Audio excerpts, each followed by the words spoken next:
Cancer राशि, कर्क राशि का 2026 साल कैसा रहेगा। तो मोस्ट ऑफ द प्लैनेट साल के शुरुआत में आपके 7वें घर में है, तो आपका पार्टनर से रिलेटेड एनहेंसमेंट, उनका करियर एनहेंसमेंट, ग्रेट अपॉर्चुनिटी, आपके बिजनेस में बहुत सारे चेंजेस, इम्पैक्ट, गुड, ये सब आपको ये लेके आ रहा है। लेकिन 23 फरवरी के बाद राहु 8वें घर में ऑलरेडी है, ये बहुत अच्छा नहीं है हेल्थ के लिए। फिर मार्स भी यहाँ पे मूव हो रहा है, Budh, Surya, venus, so most of the planet आपके 8th हाउस में रहेंगे। 8th हाउस ऑकल्ट साइंस का भी है, 8th हाउस ट्रबल्स का भी है, 8th हाउस आपके इन लॉज का भी है, डीप साइंस का है, तंत्र मंत्र विद्या का है, हिडन चीज़ों का है, अनएथिकल मीन्स का है, ससुराल का है। ऐसे बहुत सारी चीज़ों को लेकर के है जो कि ईजी नहीं है, वेरी चैलेंजिंग। तो यहाँ पे जब इतने सारे प्लैनेट बैठते हैं तो कुछ पॉजिटिव भी होंगे, कई बार बीच में बुध आदित्य योग भी है, लक्ष्मी नारायण योग भी है। लेकिन देखो, राहु 8वें में बैठा है तो ट्रबल तो करेगा। अगर राहु 8वें में है और दूसरे में केतु है तो आपके फाइनेंसेस में चैलेंजेस होंगे, लॉस होगा, फाइनेंशियल लॉस के चांसेस बनते हैं आपके। कहीं भी आपको अगर बड़ा पैसा लगाना है तो सोच समझ के लगाएं, या ना ही लगाएं तो बेटर होगा। आप अपने खाने का ध्यान दें, थोड़ा सा आपकी इच्छाएं जो है खाने को लेकर के कम हो जाएगी, मन की विरक्ति रहेगी इसमें।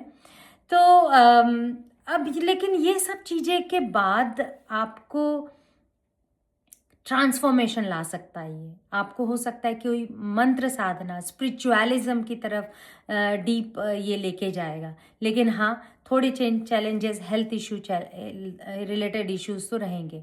बट अगेन, अगर आप टाइम पे एडवाइस लेते रहें तो भाग्य का मालिक और एडवाइज़र गुरु होता है, जो कि 12वें में बैठा है। हालांकि ये कॉम्बिनेशन भी बहुत अच्छा नहीं है, लेकिन उसकी दृष्टि 6ठे और 8वें घर पे पड़ रही है।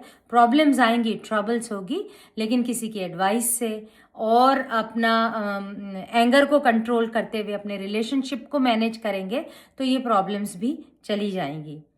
अब तीसरी चीज़ है कि आपका शनि इसमें 9वें घर में यानी पिता के स्थान पे बैठा है। तो first half of the year this is little bit challenging, fathers health. लेकिन second half of the year जो भी चैलेंजेस से हेल्थ रिलेटेड इशू थे वो ओवरकम हो जाएंगे। ये थोड़ा जून का टाइम पीरियड है जो गोल्डन पीरियड है, जिसका आप अपॉर्चुनिटीज़ का वेट कर रहे थे कि मैं कुछ अच्छा करूं, मैं शाइन करूं, मैं कुछ नया चेंज लेके आऊं। वो सारा आपको गुरु देंगे जब लग्न में गुरु अलॉन्ग विद मून की राशि में आ जाएंगे। तो ये अच्छा हंस नामक राजयोग है जो आपको एक, ये जून का महीना आपके लिए ठीक है। लेकिन total overall advice is take care of your health, take care of your money, take care of your finances, take care of your father's health, take care of your relationship with your in-laws, and above all तोल मोल के बोल। मन में इतनी मधुर वाणी रखिए कि आपके ये जो जितनी प्लैनेटरी पोजीशन ऐसे बैठी हैं, ये आपको कुछ एक लॉटरी टाइप का गेम देके जाए 8th में बैठ के, ना कि आपका डिजास्टर करके जाए। देखो, थोड़े लॉस तो होंगे, वो आपको एक्सेप्ट करने पड़ेंगे, लेकिन आप अपने अपने ईगो को शांत रखें, मन को शांत रखें, रिलेशनशिप से अच्छा बनाने की इंटेंशन रखें और भगवान की पूजा पाठ करते हुए ये साल को बस निकाल दे। उसके बाद आपका ईयर एंड नवंबर दिसंबर से आपके चीज़ें अलाइन होनी शुरू हो जाएंगी और आगे 2-3 साल आपके बहुत मेजर चेंजेस, पॉजिटिव चेंजेस लेके आएंगे अगर ये साल आपने अच्छा निकाला। हाँ, एट द सेम टाइम अगर ये साल में आपने अभी से इतने डिजास्टर क्रिएट करे तो प्लेटफॉर्म आपका जो नेक्स्ट ईयर अपॉर्चुनिटीज़ है उसके लिए अच्छा नहीं बन पाएगा। तो मेरी आपसे सलाह है, किसी से सलाह लें, सबसे सम व्यवहार करके चलें, इमोशनल, आपके जो भी इमोशनल चैलेंजेस आ रहे हैं उसको एक्सप्रेस करें, शेयर करें, मेडिटेशन करें।